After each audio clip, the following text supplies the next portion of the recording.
Picture this moment. A woman's fingers are flying across piano keys with such intensity that the air itself seems to vibrate. The crowd is frozen silent, except for the occasional gasp. Some have tears streaming down their faces. A man in the front row has his mouth hanging open in disbelief.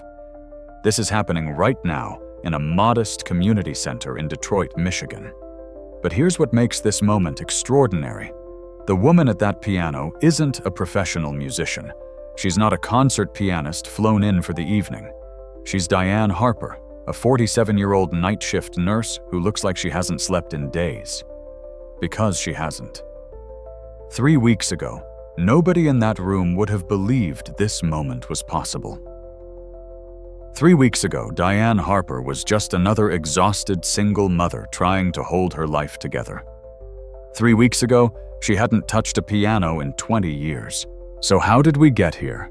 How did this tired woman in a simple black dress end up delivering one of the most breathtaking musical performances this community has ever witnessed? Let's rewind.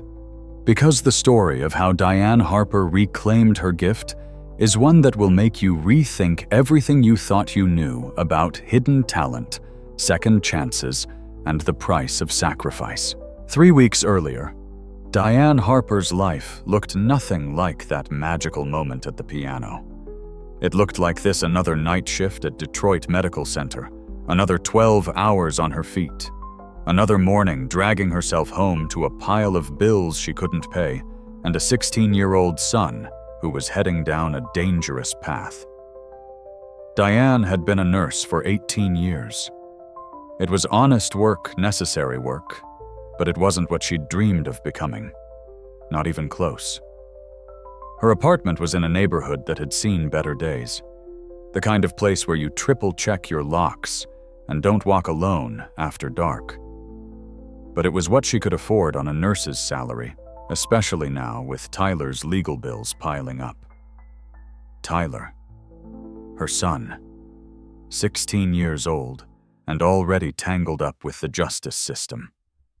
He'd been caught stealing electronics from a store downtown. Not because he was a bad kid, Tyler had a good heart, but because he'd fallen in with the wrong crowd after his father died. Because he was angry, because he felt powerless. Now Tyler was facing charges that could land him in juvenile detention. The public defender said his best chance was to hire a real lawyer, someone who could argue for rehabilitation instead of punishment. That would cost $5,000. $5,000 Diane didn't have. She'd picked up extra shifts. She'd sold everything she could spare. But it wasn't enough. It was never enough. Then one morning, walking past the community center on her way home from the hospital, Diane saw a poster. Annual Talent Showcase. First prize, $5,000. $5,000. Exactly what she needed. The talent show was in 3 weeks. 3 weeks to prepare something, anything that might win. Diane stood there on that sidewalk staring at that poster, and for the first time in 20 years she thought about the piano. Not just any piano. The beautiful Steinway Grand she used to play. The instrument that had once been her whole world. The dream she'd buried so deep she'd almost convinced herself it had never existed. Could she do it? Could she possibly pull this off? She didn't know. But looking at that poster, thinking about Tyler sitting in a cell, Diane knew she had to try. To understand what happened next, you need to know who Diane Harper used to be. Because the tired nurse in scrubs was once someone completely different. 25 years ago, Diane was 22 years old and one of the most promising piano students at the Boston Conservatory. Not just talented, exceptional. The kind of student who made professors stop in the hallway to listen when she practiced. The kind of talent that came along once in a generation. Her teacher was Professor Eleanor Wright, a legendary pianist who'd performed at Carnegie Hall, the Royal Albert Hall, and every major concert venue in the world. Eleanor didn't take just anyone as a student. But when she'd heard Diane play at her audition, she'd made an exception. "You have something rare," Eleanor had told her that day. "Not just skill. Soul. The piano sings when you play it. Don't waste this gift, Diane." Diane hadn't planned to waste it. She'd planned to build her entire life around it. She practiced 8 hours a day. She won competitions. She was scheduled to give her debut performance at a prestigious venue in New York. Her future was golden, certain, inevitable. The piece she'd been preparing for that debut, Rachmaninoff's Piano Concerto No. 2. One of the most technically demanding, emotionally complex pieces in the classical repertoire. Most pianists spent years mastering it. Diane was going to perform it at 23. Then 3 months before that performance, everything shattered. Diane's parents were driving home from visiting her at school. It was raining. A truck driver fell asleep at the wheel. The crash killed them both instantly. Diane rushed home to Chicago for the funeral. That's when she discovered her parents had been supporting not just her education, but also her 12-year-old sister, Maya. Maya, who now had nobody. The choice was impossible, but obvious. Diane withdrew from the conservatory. She moved back to Chicago. She got a job as a receptionist at a medical clinic to pay the bills. She raised Maya. The piano became a memory. A beautiful, painful memory she couldn't afford to dwell on. A few years later, she met James Harper at the clinic. He was a good man, steady and kind. They fell in love. They got married. They had Tyler. For a while, life was good in a different way than she'd imagined. Not the spotlight of concert halls, but the warmth of a family. Then James got sick. Pancreatic cancer. It was aggressive, brutal, merciless. He fought for 2 years before it took him. Tyler was only 11. After James died, Diane picked up the pieces again. She went back to school, became a registered nurse, worked night shifts because they paid more. She kept moving forward because that's what she'd always done. She survived. But somewhere in all that surviving, Diane Harper had forgotten she'd once been more than a survivor. She'd forgotten she'd once been an artist. She'd forgotten what it felt like to create something beautiful. Until that morning, staring at that talent show poster when she remembered everything. When Diane told Tyler about her plan, he looked at her like she'd lost her mind. "Mom," he said slowly, "you're going to enter a talent show to play piano. You haven't touched a piano since I was born." "I know," Diane said. "Do you even remember how I don't know?" she admitted. "But I have to try Tyler. That prize money could change everything for you."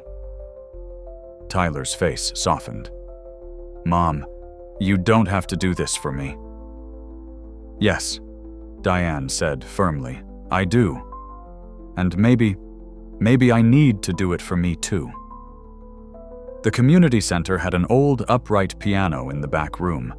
It was out of tune and missing a key, but it would have to do for practice. The director said Diane could use it after hours. So every night after her 12-hour shift at the hospital, Diane would walk to the community center and practice. The first night she sat at that piano for 20 minutes before she could make herself play a single note. When she finally did, her fingers felt stiff and clumsy. The muscle memory was there buried deep. But reaching it was like trying to remember a language she hadn't spoken since childhood. She started with scales, basic exercises, the kind of thing a beginner would play. Her fingers stumbled and cramped. After an hour, her hands were shaking and her eyes were burning with frustrated tears. This was impossible. She couldn't do this. She'd been foolish to even try. But then she thought about Tyler, about the fear in his eyes when he talked about detention, about the way he tried to act tough but she could see how scared he was underneath. She kept practicing. On the third night, Brad Mitchell showed up. Brad was the event organizer for the talent show, a man in his 50s who seemed to think running a community center talent show made him an entertainment industry expert. He'd heard someone was practicing late and came to check it out. He found Diane at the piano, struggling through a Chopin nocturne. "You're one of the contestants?" Brad asked, skepticism dripping from every word. "Yes," Diane said, not stopping. Brad listened for a minute, then said, "You know we're looking for entertainment value here. Crowd pleasers. Maybe you should think about doing something a little more accessible. Something simple." Diane's hands stilled on the keys. She turned to look at him. "Simple. Yeah, you know, maybe chopsticks or that Jaws theme. People love that." He smiled like he'd given her great advice. "I'm just saying, with only 3 weeks to practice, you probably want to keep it realistic. Play to your level." Diane felt something hot and sharp twist in her chest. This man had listened to her play for exactly 90 seconds and decided she wasn't good enough for anything real. She wanted to tell him that she'd once played for some of the most renowned musicians in the world, that she'd been told she had Carnegie Hall in her future, that her teacher had been Eleanor Wright, who'd forgotten more about music than Brad Mitchell would ever know. But she didn't say any of that. She just nodded politely and waited for him to leave. When he was gone, she sat at that piano in the empty room, and something shifted inside her. Maybe it was pride. Maybe it was anger. Maybe it was just exhaustion with being underestimated, with being invisible, with being seen as less than she was. Whatever it was, it made a decision for her. She wasn't going to play something simple. She wasn't going to play chopsticks or the Jaws theme or some easy crowd pleaser. She was going to play Rachmaninoff. The same piece she'd been preparing 25 years ago. The piece that had been stolen from her by tragedy and sacrifice and life. She was going to show them all exactly what she could do. Tyler, when she told him, just shook his head. "Mom, that's crazy. That piece is like legendary hard." "I know," Diane said. "You really think you can relearn it in 3 weeks?" Diane looked at her son. "I have to," she said simply. "Not just for the money, Tyler. I have to know if I still can." Tyler studied her face, then nodded slowly. "Okay, Mom. Okay. Show them what you've got."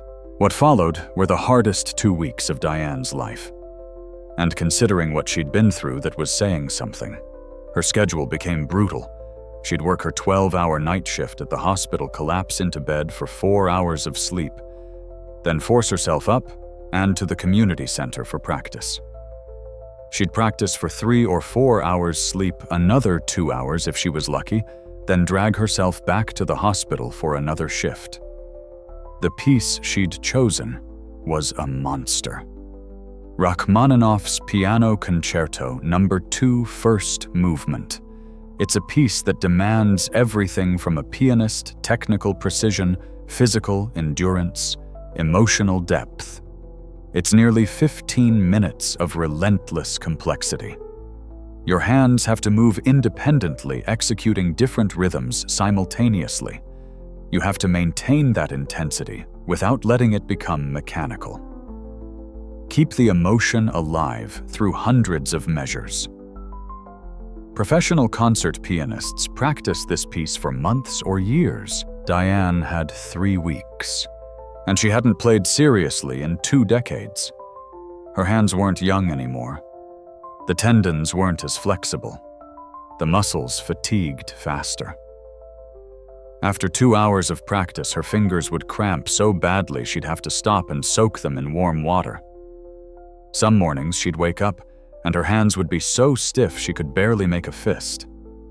But the physical challenge wasn't the worst part. The worst part was the doubt. Every time she stumbled over a passage, every time her fingers couldn't quite reach the stretch they used to, every time she had to stop and rest, a voice in her head whispered, You can't do this. You're not who you used to be. That girl is gone. This is pathetic. One night she was practicing a particularly difficult cascade of notes. She'd been working on this same 30-second passage for an hour, and she couldn't get it right. Her fingers kept tangling. She tried it again. Finally, in frustration, she slammed her hands down on the keys, creating a discordant crash that echoed through the empty room. "I can't do this," she said out loud to nobody. What was I thinking? That's when the memory came back. She was 22 years old in a practice room at the conservatory working on this exact same passage. She'd been struggling then too, getting frustrated. Professor Eleanor had walked in and listened to her butcher the cascade for the 5th time. "Stop," Eleanor had said. Diane had stopped, embarrassed, expecting criticism. But Eleanor had just smiled. "Do you know why Rachmaninoff is so difficult, Diane? Because he had huge hands and wrote impossible reaches? No, because he didn't write music for fingers. He wrote music for the soul. Your fingers are trying to play notes. That's not what this passage is about." Eleanor had sat down next to her on the bench. "This cascade, it's not just running notes. It's rain. It's tears. It's everything beautiful and sad in the world pouring down at once. Stop thinking about the mechanics. Feel it. Then let your hands follow." Sitting alone in that community center 25 years later, Diane closed her eyes and tried to feel it. The sadness, the beauty, the rain. She played the passage again. This time her fingers found their way through. After that, something changed. She stopped trying to force the music and started remembering it. Not just the notes, but the emotion. The reason she'd fallen in love with this piece in the first place. Still, the physical toll was real. Her fingers started bleeding from the constant practice, tiny cracks in her fingertips from the pressure. She wrapped them in bandages and kept playing. The neighbors in the apartments around the community center complained about piano music at 2 a.m. She didn't care. She kept playing. Tyler watched his mother transform before his eyes. The exhausted, defeated woman he'd been living with was disappearing, replaced by someone with fire in her eyes. Someone who looked alive in a way he couldn't remember seeing before. "Mom," he said one night, watching her bandage her fingers before heading to practice. "Why are you really doing this?" Diane looked at him for a long moment. "Because 5 years ago, when your father was dying, you know what he said to me? He said, 'Diane, you gave up everything for everyone else. When I'm gone, promise me you'll play again. Promise me you'll remember who you were.'" Her voice cracked. "I never kept that promise, Tyler. I let myself forget. But these last 2 weeks practicing this piece, I remember now. I remember who I was. And maybe, just maybe, I can be her again, even if it's just for 15 minutes. Tyler didn't say anything. He just hugged his mother. 1 week before the talent show, something remarkable happened. Diane received a text from an unknown number. "Diane, this is Eleanor Wright. I heard through old connections that you're in Detroit. I heard you're playing again. Call me." Diane stared at that message for 10 minutes before she found the courage to call. "Diane Harper." Eleanor's voice came through the phone, older but unmistakable. "After 25 years, you're playing again. Yes, I'm in a talent show. I know it's not." "What are you playing, Rachmaninoff? The Concerto?" There was a long silence. Then Eleanor said, "The piece you never got to perform." "Yes." Another silence. Then Diane. "I'm not going to lie to you. That piece was challenging for you at 22 when you were playing 8 hours a day. You're older now. You haven't performed in decades. The odds are against you." Diane's heart sank. But then Eleanor continued, "However, I remember what you were capable of. And I remember something else. You had the most extraordinary emotional connection to music I'd ever seen in a student. That doesn't disappear. That's not something you lose with age or time.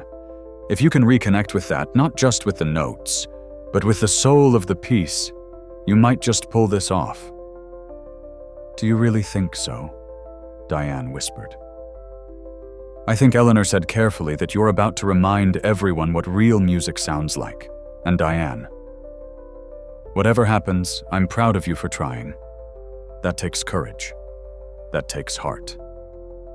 Those are the things that make a real musician." Diane practiced 12 hours that day, sleeping only when her body forced her to. Her fingers bled. Her back ached. Her eyes burned. But she kept playing. Because now it wasn't just about the money for Tyler's lawyer. It wasn't just about proving Brad Mitchell wrong. It was about something bigger. It was about reclaiming a piece of herself she'd buried for 2 decades. It was about keeping the promise she'd made to James. It was about remembering who she was before life demanded she become someone else. The night before the talent show, Diane played through the entire piece one final time. Start to finish. No stops. No do-overs. When she finished, she sat at that piano in the dark, silent room, and for the first time in 3 weeks, she smiled. She could do this. The night of the talent show, Diane stood outside the community center and tried to breathe. The parking lot was packed. Through the windows, she could see the main hall was filled with people. At least 300, maybe more. All the folding chairs were occupied, and people were standing along the walls. This was the biggest crowd the annual showcase had ever drawn. Tyler stood beside her wearing the nicest clothes he owned, a button-down shirt Diane had ironed that morning. He looked nervous. "You ready, Mom?" Was she? Her hands were shaking. Not from nerves exactly, more from the weight of what she was about to attempt. 2 weeks ago, Brad Mitchell had suggested she play chopsticks. Tonight she was going to play Rachmaninoff in front of hundreds of people. If she failed, if her fingers betrayed her, if her memory faltered, it would be public and humiliating. But if she succeeded, "I'm ready," she said. They walked in together. The community center had been transformed. Someone had strung up lights. There was a makeshift stage at one end with a sound system and that old upright piano. The piano Diane had been practicing on for 2 weeks, with its slightly loose pedal and the sticky E key. The crowd was buzzing with energy. Diane recognized some faces from the neighborhood. Her supervisor from the hospital was there. Some of Tyler's teachers. People she'd never met but who clearly came to these shows every year. Brad Mitchell was on stage wearing a suit that was slightly too small, holding a microphone like it made him important. He was announcing the schedule for the evening. "We've got an incredible lineup tonight, folks. Singers, dancers, a comedian, even a magic act. This is going to be the best showcase we've ever had." Diane and Tyler found seats near the back. Diane had signed up weeks ago and been assigned a performance slot. Brad had put her last. She didn't know if that was strategy on his part or just random, but it meant she'd have to sit through everyone else's performances, getting more nervous with each passing minute. The show began. The first performer was a teenage girl who sang a pop song. She was good hitting most of the notes, and the crowd applauded enthusiastically. Then came a dance troupe of 8-year-olds doing a hip-hop routine. They were adorable, and the audience loved them. A middle-aged man did a comedy routine about being a father that got genuine laughs. A young man played guitar and sang an original song. Every performer was talented in their own way. Every one got warm applause. The crowd was generous, supportive, genuinely enjoying the show. Diane watched them all and felt her confidence wavering. These people were entertainers. They knew how to work a crowd. They were giving the audience exactly what it wanted: accessible, enjoyable performances. What was she about to do? Play 15 minutes of complex classical music that most of these people probably wouldn't even recognize, music that was meant for concert halls, not community center talent shows. Maybe Brad had been right. Maybe she should have played something simple. As if summoned by her thoughts, Brad appeared next to her seat during a transition between acts. "Diane, hi," he said, trying to sound encouraging, but mostly sounding condescending. "You still planning to go through with your performance?" "Yes," Diane said. "Listen, it's not too late to switch to something a little more crowd-friendly. I'd hate for you to get up there and feel embarrassed, you know. These people are expecting to be entertained, not, well, you know what I mean." Tyler started to stand up, anger flashing in his eyes, but Diane put a hand on his arm. "I appreciate your concern, Brad," she said evenly, "but I'm playing what I prepared." Brad shrugged. "Your funeral?" he muttered, walking away. Tyler turned to his mother. "Mom, that guy is such a Tyler." Diane interrupted. "It doesn't matter what he thinks. It only matters what I do up there." But inside her heart was pounding. What if Brad was right? What if she got up there and the crowd hated it? What if she'd been so focused on the technical challenge that she'd forgotten this was supposed to be entertainment? Worse, what if she couldn't even play it? What if under pressure, with all those eyes on her, her fingers froze? What if she'd overestimated what she could do? She thought about walking out, just standing up and leaving, telling Tyler they'd find another way to get the money. She didn't have to do this. She didn't have to risk this public humiliation. Then Tyler leaned over and whispered, "Mom, whatever happens up there, I'm proud of you. Dad would be too. You didn't give up. That's what matters." Diane looked at her son and felt something settle inside her. He was right. She'd already won something just by trying. Everything else was just extra. The acts continued. A woman sang a Whitney Houston song. A man did a magic trick with cards. The crowd applauded each one. Finally, after nearly 2 hours, Brad returned to the stage. "All right, folks, we've got one more performer for you tonight. Now, I'll be honest, this one's a little different from what we've been seeing. Our final contestant tonight is Diane Harper, and she's going to play some classical piano for us." The way he said classical piano made it sound like a warning. Like, brace yourselves, this might be boring. Diane stood up. Her legs felt shaky. Tyler squeezed her hand. "You got this, Mom. Show them."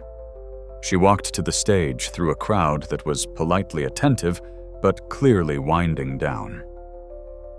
It was late. People were tired. They'd been sitting for 2 hours. Classical piano was probably not what they wanted right now. She climbed the 3 steps to the stage. The lights were bright, hotter than she expected. The upright piano sat there looking even more battered and humble under the lights. Brad handed her the microphone.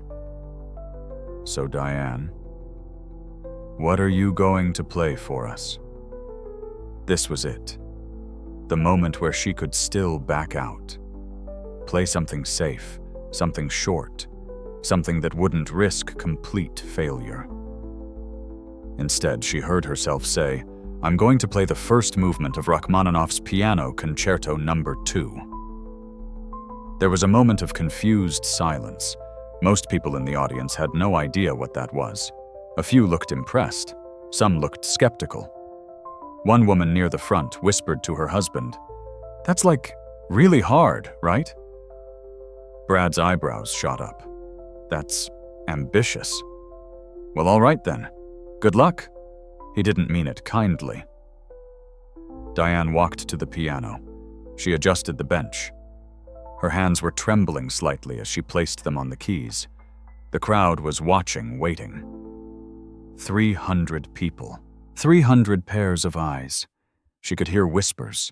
See some people checking their phones, probably Googling the piece she'd just named. see others settling back in their chairs with the resigned patience of people expecting to be bored. In the third row, she spotted Tyler. He was leaning forward, hands clasped together, looking more nervous than she felt. Diane closed her eyes. She took a deep breath.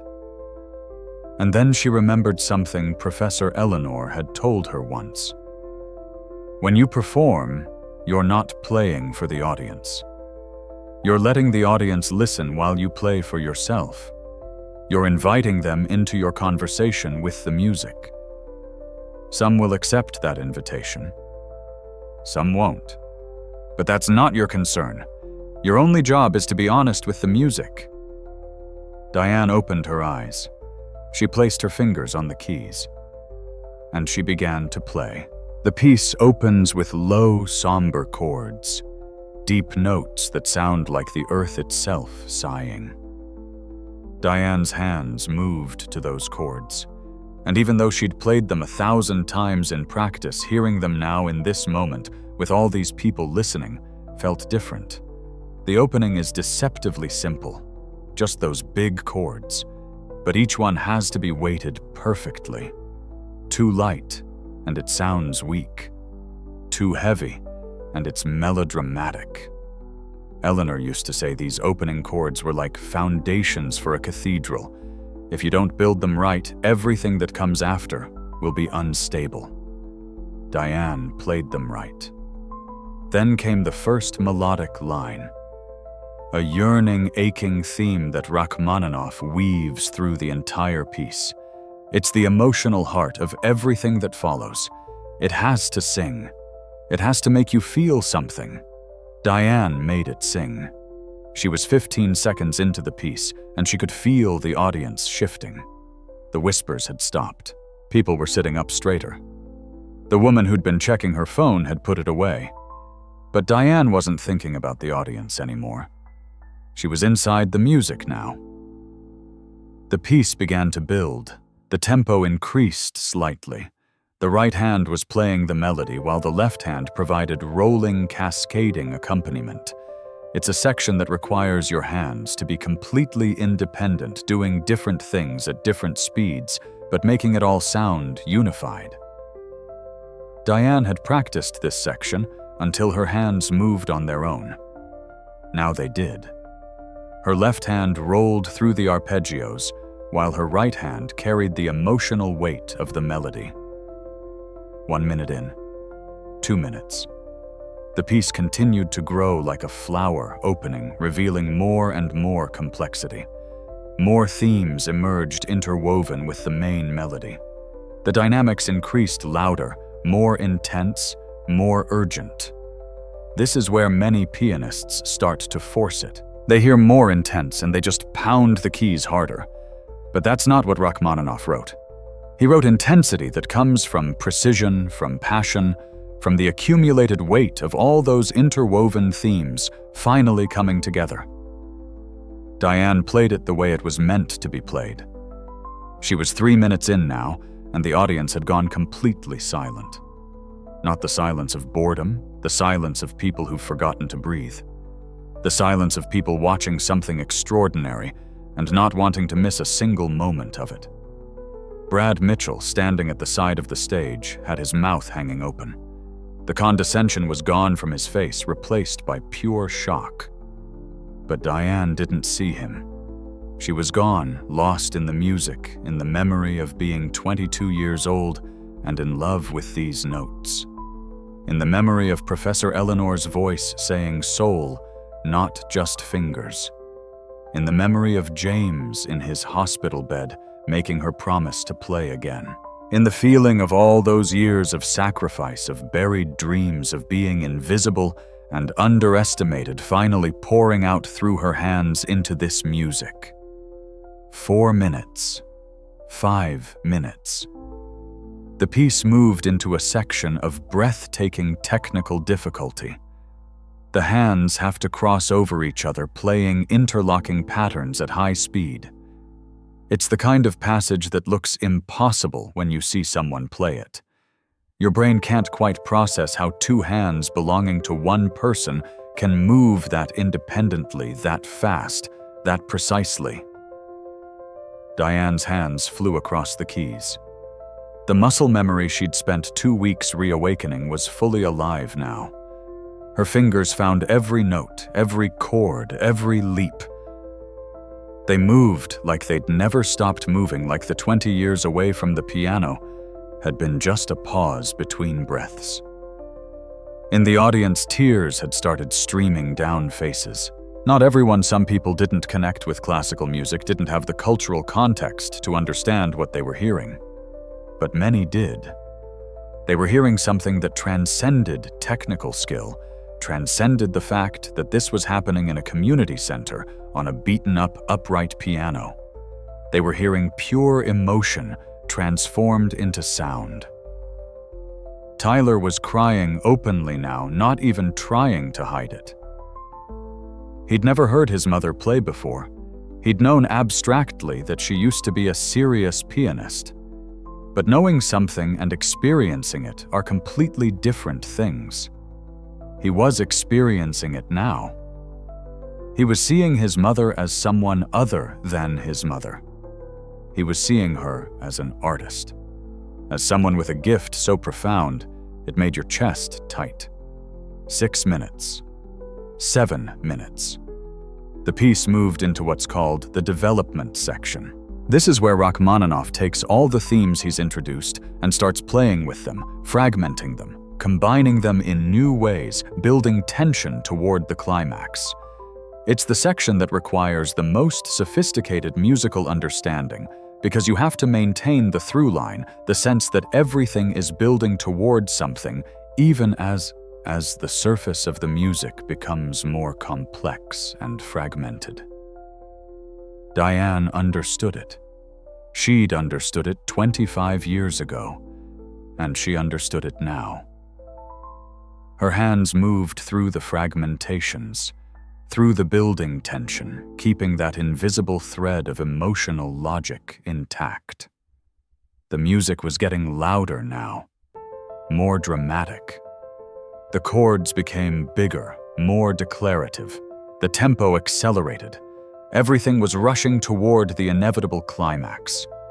8 minutes. 9 minutes. Some members of the audience had goosebumps visible on their arms. A few had stopped trying to wipe away their tears and just let them flow. The woman who'd whispered about the piece being hard was gripping her husband's hand so tightly her knuckles were white. And then, at the 9.5-minute mark, the climax arrived. Rachmaninoff builds to this moment through the entire first movement. Everything, every theme, every melodic fragment, every emotional undercurrent converges into a series of powerful declarative chords combined with a soaring melodic line. It's the musical equivalent of a dam breaking, of everything you've been holding back, suddenly pouring out all at once. Diane's whole body was engaged now. Her shoulders, her back, her arms, her fingers, all working together to produce the power these chords demanded. But it wasn't just power. It was power infused with everything she'd lived through. Every sacrifice, every loss, every moment of invisible struggle. It was all there in those notes. The sound was enormous. That humble upright piano was producing a sound that filled the entire room, that made the air itself vibrate. People in the back row could feel it in their chests. This was the moment. The moment Diane had been building toward for 2 weeks. The moment she'd been building toward, in a sense, for 25 years. She played it perfectly. 10 minutes. 11 minutes. After the climax, the piece enters what's called the recapitulation. The main themes return, but transformed by everything that's come before. They're the same notes, but they mean something different now. There's a sense of resolution, of emotional catharsis, of having gone through something difficult and come out the other side changed. Diane played these themes with a depth of feeling that made several people in the audience actually gasp, because she wasn't just playing the notes, she was living them. This wasn't abstract emotion. This was her life, her actual life, transformed into music. 12 minutes, 13 minutes. The piece began its final descent toward the ending. The tempo settled. The dynamics softened slightly. There's a tenderness in these final minutes that contrasts sharply with the intensity of the climax. It's like the music is catching its breath, is looking back at everything that just happened with a kind of gentle wonder. Diane played it with such delicate precision that people were afraid to move, afraid to break the spell. And then came the final section, the last minute of the piece. Rachmaninoff gives the pianist one more cascade, one more technically demanding passage before the piece ends with a series of powerful chords. It's like he's saying, "We've been through the emotional journey now, here's one last reminder of the virtuosity required to play this music." Diane's fingers flew through that final cascade. Every note clear, every note precise, every note exactly where it needed to be. And then the final chords. Boom, boom, boom. Definitive, powerful, final. Diane's hands came down on that last chord and held it, letting it ring out through the room, letting the sound waves crash over the audience one last time. Then silence. Complete silence. Diane lifted her hands from the keys. She sat there breathing hard, her whole body trembling slightly from the physical and emotional exertion. The audience sat frozen still, processing what they'd just heard. 1 second, 2 seconds, 3 seconds. Then someone in the back stood up. Then someone else. Then a whole section. Then the entire room. 300 people rose to their feet and erupted into applause that sounded like thunder. The ovation went on and on. People were clapping so hard their hands hurt. Many were still crying. Some were shouting. The sound of it crashed over Diane like a wave, and for a moment she just sat there at the piano, stunned. She hadn't expected this. She'd hoped to play well. She'd hoped to maybe win the prize money. But this overwhelming response, this was something else entirely. Tyler was the first one to reach the stage. He climbed up and threw his arms around his mother, not caring that people were watching, not caring about anything except that his mother had just done something impossible. "Mom," he was saying over and over. "Mom, that was... I can't even... Mom." Diane hugged him back, and now she was crying too. All the tension, all the doubt, all the fear, it was pouring out of her in tears. The applause continued. Brad Mitchell appeared looking shell-shocked. He was holding the microphone but seemed to have forgotten what he was supposed to do with it. Finally, he raised it to his mouth. He stopped, cleared his throat. "Diane Harper, everyone." The applause somehow got even louder. Brad leaned in close to Diane so she could hear him over the noise. "I owe you an apology," he said. "A huge one. I had no idea. I'm sorry." Diane nodded. She couldn't speak yet. The audience was chanting now. "Encore, encore, encore." But Diane shook her head. She had nothing left. She'd given everything to that performance. There was nothing more to give. Finally, after what felt like forever, the applause began to die down. People were still standing, still cheering, but they were starting to settle back into their seats. Brad, recovering some of his composure, launched into his closing remarks. "Well, folks, I think it's pretty clear who won tonight's competition. Diane Harper, come get your check." More applause as someone produced an oversized novelty check for $5,000. Diane took it, still dazed, still not quite believing this was real. But it was real. The check was real. The applause was real. The transformation in how people were looking at her was real. As the crowd began to disperse, people surrounded Diane. Some just wanted to shake her hand. Some wanted to tell her how the performance had moved them. Some wanted to know where she studied, where she'd been performing, why they'd never heard of her before. A woman introduced herself as a music teacher at a local high school. "That was extraordinary," she said. "Have you thought about teaching? We're always looking for guest instructors. A man said he was a reviewer for a local arts website. I'd love to interview you. We need to get your story out there." An older woman, tears still visible on her cheeks, just said, "Thank you. My late husband loved Rachmaninoff. You made me feel close to him again." Through all of this, Diane kept looking down at the check in her hands. $5,000. Enough for Tyler's lawyer. Enough to give her son a second chance. But she realized, standing there surrounded by these strangers who'd just heard her play, that the money was almost beside the point now. Something bigger had happened. Something she couldn't quite put into words yet. Then her phone rang. She almost didn't answer it, unknown number, but something made her step away from the crowd and pick up. "Diane. This is Eleanor Wright. I just watched a video of your performance." Someone in the audience was live streaming. Diane's breath caught. "Professor Wright. That was remarkable, Diane. After all these years, you still have it. More than that, you've grown.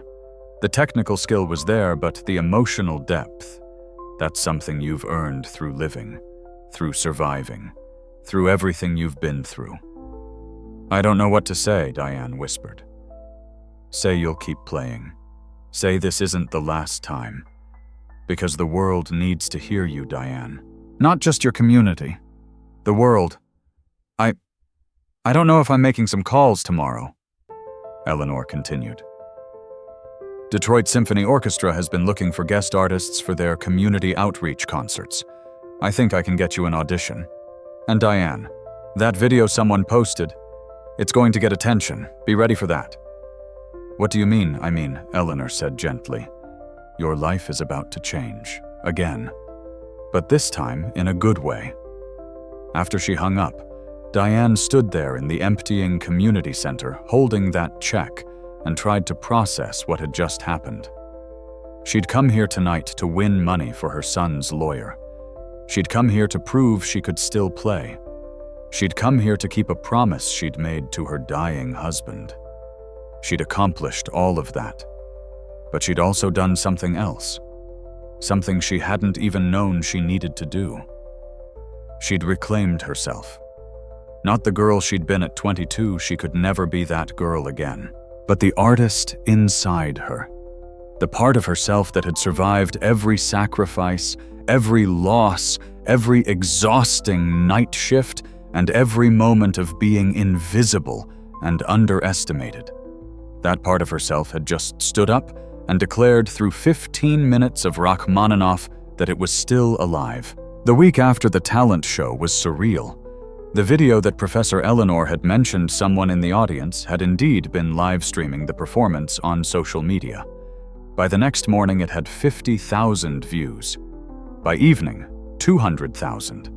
By the end of the week, it had crossed 2 million. The comments were overwhelming. Who is this woman? This made me cry, and I don't even like classical music. The way the camera zooms in on her hands. She's not just playing, she's feeling every note. Someone get this woman a record deal. That technique, though. She's professionally trained, for sure. Read the caption. She's a nurse who hasn't played in 20 years. Are you kidding me? Local news picked up the story. Then regional news. Then impossibly national news. Good Morning America called. They wanted to do a segment. Diane, who'd spent 20 years being functionally invisible, suddenly had reporters showing up at her apartment building. The hospital where she worked got so many calls asking about her that they had to release a statement. Her supervisor pulled her aside during a shift. "Diane, I had no idea you could do that. Why didn't you ever say anything?" What could she say? That she'd buried it so deep she'd almost forgotten herself. That survival hadn't left room for art. But the attention brought practical results, too. Tyler's case was the first domino to fall. With the prize money, Diane was able to hire a good lawyer.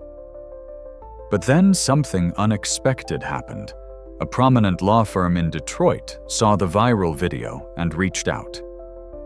They offered to take Tyler's case pro bono. Not as charity, but because, as the senior partner said, "Your mother's performance reminded me why I went into law in the first place, to help people. Let us help." With experienced attorneys arguing his case, emphasizing Tyler's good grades and the circumstances around his father's death, and presenting a rehabilitation plan, the judge agreed to probation and community service instead of detention. Tyler would have a record, but it would be sealed when he turned 18 if he stayed out of trouble. Tyler, chastened and grateful, threw himself into the community service hours. He started volunteering at the same community center where his mother had performed, started helping with the youth programs there. But the transformation wasn't just Tyler's. The Detroit Symphony Orchestra did reach out, just as Eleanor had predicted.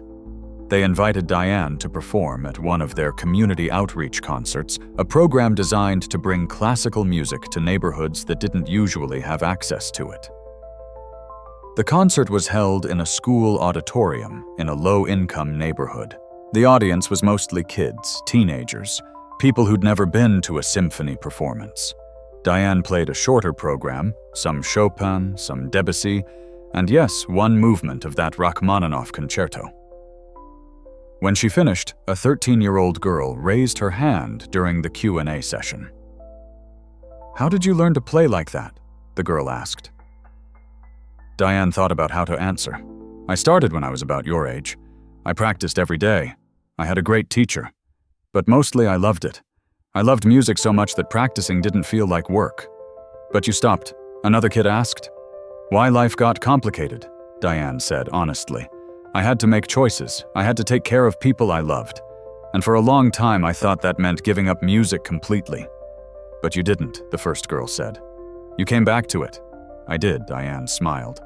"It took me 20 years, but I did. And here's what I learned: it's never too late. If there's something you love, something that makes you feel alive, don't bury it forever. Find a way to keep it in your life, even if it's just a small way."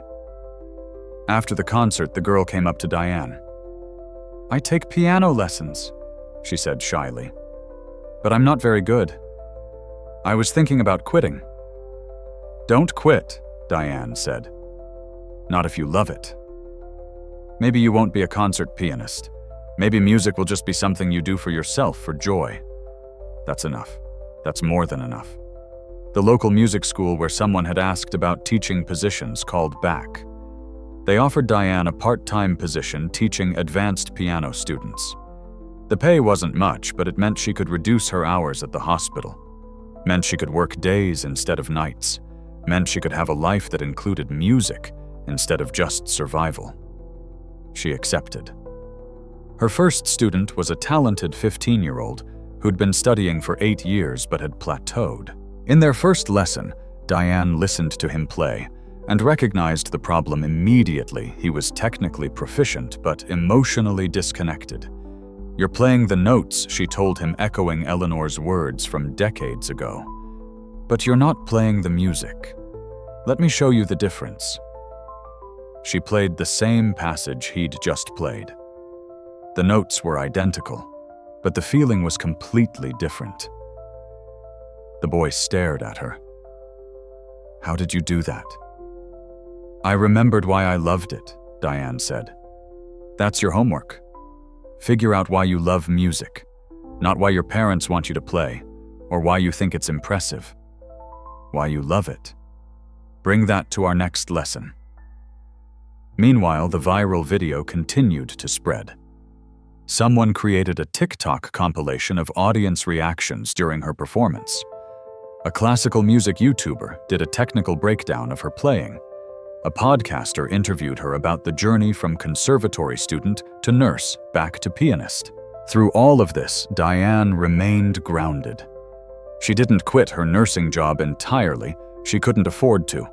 And honestly, she didn't want to. She'd spent 18 years caring for people, and that mattered to her. She just found a better balance. 3 months after that talent show, Diane gave a full solo recital at a small concert hall in Detroit. Tickets were $25. The hall held 200 people. It sold out in an hour. Tyler sat in the front row. Next to him was Diane's sister Maya, who'd flown in from Seattle. She'd raised enough money to come hear her sister play for the first time since they were kids. Professor Eleanor Wright sent flowers with a note. "You were worth waiting for." As Diane walked onto that stage in a simple black concert dress, approaching a beautiful grand piano, not a beaten-up upright in a community center, but a real concert instrument, she felt something she hadn't felt in 25 years. She felt like herself. Not the self she'd been at 22. Not the exhausted nurse she'd been 6 months ago, but a synthesis of all of it. All the versions of herself she'd been, all the sacrifices and losses and years of invisible struggle. And yes, the artist who'd always been there underneath, waiting. She sat down at the piano. The audience grew quiet. And Diane Harper, 47-year-old night nurse turned piano teacher turned occasional performer, played for them. She played Chopin and Debussy and Scriabin. She played with technical precision and emotional depth. She played like someone who'd earned the right to make this music through years of living. When she was done, the applause was warm and genuine. Not the overwhelming shock of that first performance, but something steadier. Recognition. Appreciation. Welcome. This was her life now.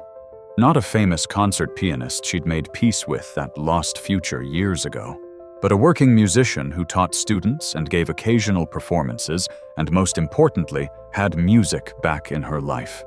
It was enough. It was more than enough. Here's what Diane Harper's story teaches us, if we're willing to listen. Talent doesn't disappear. It can be buried under years of necessity and survival and sacrifice, but it doesn't vanish. It waits. Sometimes for decades, but it waits. And it's never too late to reclaim it. Diane was 47 years old when she walked back to that piano. She had bleeding fingers and aching hands, and 20 years of rust to work through. She had every reason to believe she couldn't do it, that the window had closed, that she'd made her choices, and now she had to live with them. She did it anyway. Not because she was special or unusually talented, although she was talented, but because she was desperate enough and determined enough to try. How many of us have buried something? A passion, a dream, a version of ourselves that we've had to set aside because life demanded we become something else. How many of us have convinced ourselves that it's too late, that we're too old, that we've missed our chance? Diane Harper's story says you haven't. Maybe you'll never become what you once dreamed of becoming. Maybe the version of success you imagined at 20 is gone forever, but that doesn't mean you have to live without that thing that made you feel alive. Find a way back to it. Even if it's just for 15 minutes at a time. Even if it's just for yourself. Because here's the thing. When Diane played that Rachmaninoff piece in front of 300 strangers, she wasn't playing for fame or recognition. She was playing to remember who she was. She was playing to keep a promise to her dead husband. She was playing to show her son that it's possible to fight for what you love even when everything seems impossible. The fact that it went viral, that it changed her circumstances, that it led to opportunities, that was all wonderful. But it was secondary. The primary thing, the essential thing, was that moment when her fingers touched those keys and she remembered. 6 months after that talent show, Diane was teaching a class of adult piano students at the community center. These were people in their 40s, 50s, and 60s who'd always wanted to learn but had never had the time. Now they were making time. One of them, a 58-year-old accountant named Patricia, was struggling with a particularly tricky passage. She tried it several times, getting frustrated. "I'm too old for this," Patricia said, half joking. "My brain doesn't work like it used to." Diane walked over and put a hand on Patricia's shoulder. 2 years ago, I hadn't played piano in 20 years. My hands were stiff. My muscle memory was buried. I had every reason to believe I couldn't do it. But I did. "And you know what the secret was?" what Patricia asked. "I stopped worrying about whether I could do it and just focused on doing it. One note at a time. One measure at a time. Not thinking about the whole impossible thing, just the next small possible thing." Patricia tried the passage again. This time she got through it. There. Diane smiled. "See? Not too old. Never too old." After class, Diane packed up her music and headed out. She had a shift at the hospital that evening. She'd kept her nursing job, just reduced hours. She needed both things in her life now. The music fed her soul. The nursing gave her purpose. As she walked to her car, she passed the bulletin board where that talent show poster had hung 6 months ago. There was a new poster there now, another event, another chance for people to share their talents. She stopped and looked at it, remembering that morning when everything had changed. When she'd made the choice to try. Her phone buzzed. A text from Tyler. "Finished my community service hours today. Supervisor said I did good. Love you, Mom." Diane smiled. Tyler was thriving. He'd started taking guitar lessons, actually. Said his mom had inspired him. He was even talking about college now, about maybe studying music therapy. Another text, this one from Professor Eleanor Detroit Symphony, wants to know if you'd be interested in performing Rachmaninoff's full concerto with orchestra next season, with a real orchestra behind you this time. Are you ready? Was she ready? Diane thought about that question as she got in her car. Ready for a full concerto performance with orchestra. That was a much bigger challenge than a solo movement on an upright piano. It would require months of practice. It would push her to her limits again. But then again, she'd already done the impossible once. She texted back, "Let's talk about it." As she drove toward the hospital, Diane found herself humming the main theme from that Rachmaninoff piece, the melody that had lived in her fingers for 25 years waiting. She wasn't the same woman she'd been 6 months ago. That exhausted, invisible, defeated version of herself was gone. She wasn't the same woman she'd been at 22 either. That bright, naive girl with unlimited dreams had been transformed by life into someone more complex. She was Diane Harper, 47 years old, nurse, mother, teacher, pianist, all of those things at once. Not choosing between them, but holding them all together, making a life that included everything she needed to be whole. And that life, that complicated, imperfect, beautiful life, was enough. It was more than enough. It was hers. Stories like Diane Harper's exist all around us. People who've buried their talents, their passions, their dreams under layers of necessity and responsibility. People who've convinced themselves it's too late. But it's not too late. It's never too late. What's the thing you've buried? The talent you stopped developing. The passion you set aside. The version of yourself you promised you'd come back to someday. Diane's story isn't unique because she was exceptionally talented. It's unique because she decided to try. Because when she saw that talent show poster, instead of walking past it like she had every other year, she stopped. She considered. She took the risk. What would happen if you stopped, if you considered? If you took the risk, maybe you won't go viral. Maybe you won't end up performing with symphony orchestras or getting featured on the news. Maybe your reclaimed passion will just be something you do for yourself in quiet moments, with no audience except your own satisfaction. That's enough. That's more than enough. Because the real victory isn't in the external validation.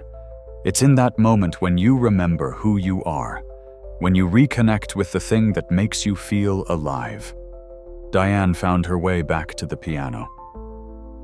What's your piano? What's the thing that's been waiting for you to come back? If this story moved you, inspired you, made you think about your own buried dreams, share it. Share it with someone else who might need to hear it. Share it as a reminder that it's never too late, that second chances exist, that transformation is possible at any age. And if you're sitting there right now thinking about that thing, you gave up that dream, you set aside that talent, you stopped developing. If you're thinking, maybe, just maybe I could try again, then this story has done its job. Because Diane Harper didn't just reclaim her musical gift that night in the community center, she reclaimed her life. And you can too. All you have to do is be brave enough to start. To sit down at your version of that piano and see if your fingers remember. To give yourself permission to try even if you might fail. Even if you're rusty. Even if 20 years have passed. Start small if you need to. One note, one word, one brush stroke, one step. But start. Because somewhere inside you, waiting patiently through all these years, is the thing that makes you feel alive. The thing that makes you you. Go find it. It's been waiting for you.